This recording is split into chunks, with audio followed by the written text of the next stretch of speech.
എബേസ് തൻ്റെ സഹോദരങ്ങളെക്കാൾ അധികം മാന്യനായി തീർന്നു. പേരിട്ട അമ്മയ്ക്ക് പോലും, പ്രസവിച്ച അമ്മയ്ക്ക് പോലും തീരുമാന സ്വാതന്ത്ര്യം ഉണ്ടായില്ല. അവനെ ഭൂമിയിൽ ജനിപ്പിച്ചവൻ അവന് വേണ്ടി ഒരു തീരുമാനം അങ്ങ് എടുക്കുകയായിരുന്നു. അതിന്റെ അടുത്ത വാക്യത്തിൽ എനിക്ക് കാണാൻ കഴിയുന്നത്, എബേസ് തന്റെ ദൈവത്തോട് പ്രാർത്ഥിച്ചു, നീ എന്നെ നിശ്ചയമായി അനുഗ്രഹിച്ച് എന്റെ അതിർ വിസ്താരമാക്കുകയും നിന്റെ കൈ എന്നോടുകൂടെ ഇരുന്ന് അനർത്ഥം എനിക്ക് വ്യസന കാരണമായി തീരാതവണ്ണം എന്നെ കാക്കുകയും ചെയ്താൽ കൊള്ളായിരുന്നു എന്ന് അപേക്ഷിച്ചു. അവൻ അപേക്ഷിച്ചതിനെ ദൈവം അവന് നൽകി. അവൻ അപേക്ഷിച്ചതിനെ ദൈവം അവന് നൽകി. ഉപേക്ഷിക്കപ്പെട്ടവൻ അപേക്ഷിച്ചു.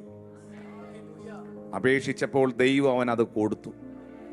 ദൈവത്താൽ അനുഗ്രഹിക്കപ്പെട്ടവനെ കുടുംബക്കാർക്കും വീട്ടുകാർക്കുമെല്ലാം അംഗീകരിക്കേണ്ടി വന്നു.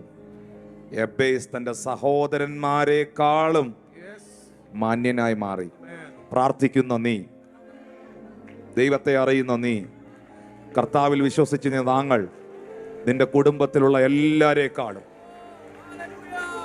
യേശുവിൻ്റെ നാമത്തിൽ ഞാൻ എന്നിത് വാ കൊണ്ട് വിളിച്ചു പറയും, നിന്റെ ഭവനത്തിലുള്ള എല്ലാരേക്കാളും അധികം കർത്താവെ ഇന്ന് എല്ലാ ക്ഷീണങ്ങളും മാറി ഇവര് ഈ വചനം ഒന്ന് സ്വീകരിക്കട്ടെ. കർത്താവെ, നീ പഠിച്ച കോളേജിൽ നീ അവഗണിക്കപ്പെട്ടിട്ടുണ്ടോ?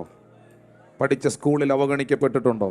ഒരു സമയം വരുന്നുണ്ട് നിന്നെ പഠിപ്പിച്ച അധ്യാപകരും നിന്റെ കൂടെ പഠിച്ച കൂട്ടുകാരും നീ വിളിച്ച ദൈവം, നിന്നെ വിളിച്ച ദൈവം വിശ്വസ്തനാണ് എന്ന് തിരിച്ചറിയുന്ന ഒരു കാലം വരുന്നു. കല്യാണം കഴിപ്പിച്ചു കൊണ്ടുവന്ന വീട്ടിൽ, സഹോദരി, നീ വിവാഹം കഴിച്ചു വന്ന ആ വീട്ടിൽ നീ ഒത്തിരി അവഗണിക്കപ്പെട്ടിട്ടുണ്ടോ? നീ ഒത്തിരി പരിഹസിക്കപ്പെട്ടിട്ടുണ്ടോ? നാത്തൂമാരാലും അമ്മായിമ്മമാരാലും അമ്മായിയപ്പന്മാരാലും കുടുംബക്കാരാലും ഒക്കെ നീ ഒത്തിരി നിന്ദിക്കപ്പെട്ടിട്ടുണ്ടോ? നിന്റെ ഭർതൃഗൃഹത്തിൽ നിന്നെ പരിഗണിക്കുന്ന ഒരു കർത്താവ് ജീവിക്കും. എനിക്ക് അറിഞ്ഞുകൂടാ, എന്നെ കൊണ്ട് കർത്താവ് വീണ്ടും വീണ്ടും പറയിക്കുക. ആർക്കൊക്കെയോ വേണ്ടിയുള്ള ദൂതുകൾ കർത്താവ് എന്നെ കൊണ്ട് പറയിക്കുക. മോളെ, നിന്റെ ഓഫീസിൽ നീ പഠിക്കുന്ന ഇടത്ത്, നീ വർക്ക് ചെയ്യുന്നിടത്ത്, നിന്റെ കമ്പനിയിൽ, നിന്റെ ജോലി സ്ഥാപനത്തിൽ നീ എവിടെങ്കിലും ഇൻസൾട്ടഡ് ആയിട്ടുണ്ടോ? എവിടെങ്കിലും ആരെങ്കിലും നിന്നെ ഇൻസൾട്ട് ചെയ്തിട്ടുണ്ടോ? നിന്നെ ഇൻസൾട്ട് ചെയ്തവരെയും കൊണ്ട് നിന്നെ അക്സെപ്റ്റ് ചെയ്യിക്കുന്ന ദൈവത്തിന്